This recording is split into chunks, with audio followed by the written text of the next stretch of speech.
This is Jason Edwards, Cjca News. It's 10:13. It is a Wednesday night at 9:30 Cjca, and filling in for the vacationing Ken Davis, it's Wade Sorochan with special guest Phil Edmonston, author of Lemonade. And here is Wade and Phil. You bet. Thank you very much, Tom, and welcome to Niteline, everybody. Listen, if you're thinking about...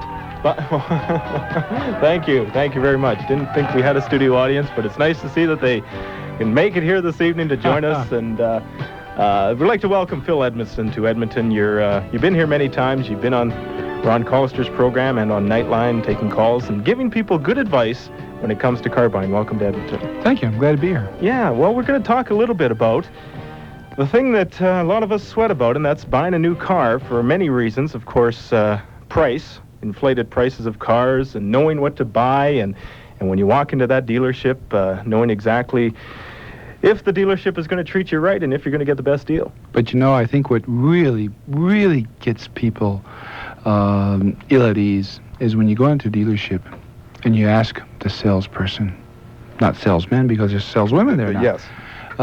How much for this car, please? I mean, I like it. How much? And then they say, well, how much will you offer me? And you say, oh, I'm in trouble. That's right. You have no idea. Just some background on you, Phil, for people who may not be aware. You're the author of the very popular book, Lemonade, which is what we have here is the new car guide, and it's updated every year. And it's good advice, not only on certain makes and models of cars and the advantages and disadvantages, but also some very good advice on how to get what you want. And I think that's the important thing, is know what you want before you go into a dealership. Take a little bit of time, maybe a week or so, just to compare prices and make sure that the vehicle that you want is the one that best suits your needs. Mm-hmm. You're also the founder of the Automobile Protection Association. You're no longer the president and founder of that. Should the car companies rejoice over this? Well, I don't think they really should open up the champagne bottles yet. I'm still on the board of directors of the association, but I've really been, it's been 20 years with the association practically, and I figured that what I would like to do now is just spend more time making a better Lemonade, new car guide, and used car guide each year in order to give people a kind of basic information kit to save money when they're buying a new or used car.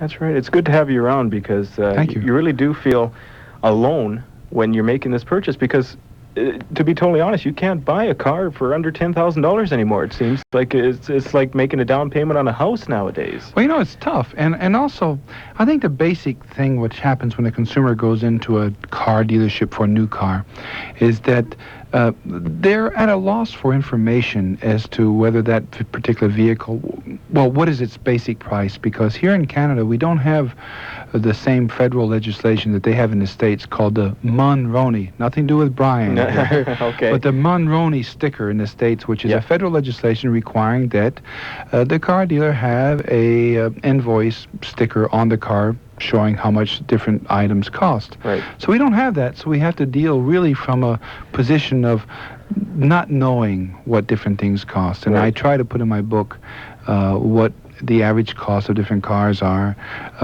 and finally how much different accessories cost, and whether you really need that vinyl Landau roof, which will probably crack in the third or fourth year that you had the vehicle, and you have to pay a couple $100 more. So I try to provide that type of information. Okay, tell us, for people who are wondering about the information compiled in the book Lemonade, how do you come to your conclusions through your work with the APA? Okay, well, having founded the APA after working with Ralph Nader in the States and being a Canadian, I find that we have a real different market here. And the best thing we should do is get the information from owners of cars, people who have had problems with cars, people who are happy with their cars, and I get a lot of my information from the 25,000 members of the Automobile Protection Association. But in addition to that, there are several hundred garages that the association has accredited, and they tell me and the association the problems they have in servicing these vehicles. And a lot of things come to light that they'll tell you, well, these parts aren't available, or, well, I'll give you an example that will surprise you. An alternator. Now, you wouldn't believe that an alternator would cost more than a couple $100 at the most. Well, if you buy from Suzuki, which is a Forza. This is a new car on the market, the past couple of years. It's a 3-cylinder car, very good. I recommend it. Its alternator costs $459. That's pretty expensive. Yes. But GM, Wade, they sell the same car. They call it the Firefly Sprint. Right. It's a good car. Well, if you have an alternator problem, they will charge you $1,008 for your alternator. That's, I think it's criminal, but yeah, quasi-criminal. It's wrong, in other words. And those are types of things that I learned from the garages, and I put in the Lemonade guide. Now, in addition to that, I tell people which cars give you the best chance of surviving in a 35-mile-an-hour frontal collision. That information comes from the American government crash tests, and which cars have a better reliability rating than others, and which car companies, when they tell you they've got this guarantee, which is so long that you can't see the end of it, but it's long, but it's not very deep. Right. Which car companies are really serious in protecting you from problems and their application of the warranty rather than what they say. And I'll give you an example. Chrysler is one of the toughest companies to deal with, whereas Mazda and Ford isn't difficult. GM isn't that hard, but Mazda and, well, I gotta say Volkswagen and their Audi, they're tough to deal with, and the other companies are not so hard. Right. So you have documented proof in your Lemonade book. Well, I'd be in jail by now. But also of situations where you've helped out people who have taken a company to task on a lot of issues. Oh, yeah, but not only that. I mean, for years, we formed the Rusty Ford Owners Associations across Canada back in the 70s, and we went up against Honda for its prematurely rusting vehicles and its problems with the camshafts and crankshafts on its cars.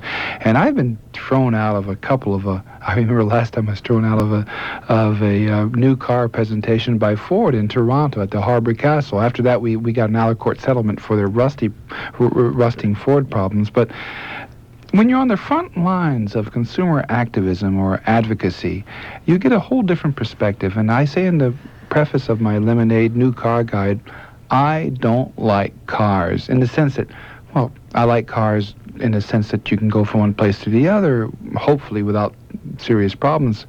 But I don't like all that stuff that comes with it, you know. Tell me what your best offer is, because I won't tell you what the price of the car is until I know what you'll give me. Or so you play this big guessing game with the salesperson, you know. Yeah, and you wonder if you're getting the best deal, and you wonder if he's actually getting the best deal, and there the two of you are. Exactly, and it's insulting, really, because you're trying to outmaneuver each other, and you don't do that in any other product. And it seems to me that most people want to go into a dealership or someplace and say, look, I want to spend so much, I like this car, I want to have a guaranteed price, that's what you'll charge me, and I want this accessory or this other option, and that's it. Yeah. But they don't seem to want to make things easy. They have to make them real complicated so that you think that you're getting something for nothing. And we all know there's no free lunch and there's no free Chevette. Yeah.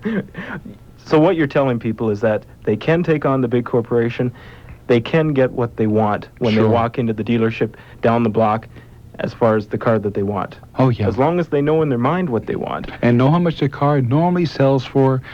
Reading my book, and you don't have to buy it. You can go to the library and pick it up for free. You know, you don't have to do that. But reading the book, you'd rather people do that? Go to the it really doesn't matter. You heard it from Phil Edmonston that he would like you to go to the library, not buy his Lemonade New Car Guide. Well, the library will buy it. I mean, after all. But I've been saying that for years to people, and they've been still buying the book. So it depends upon who wants to go down to the library. But the thing is that by just finding out how much the car sells for, one, and then secondly, how much you can negotiate the price.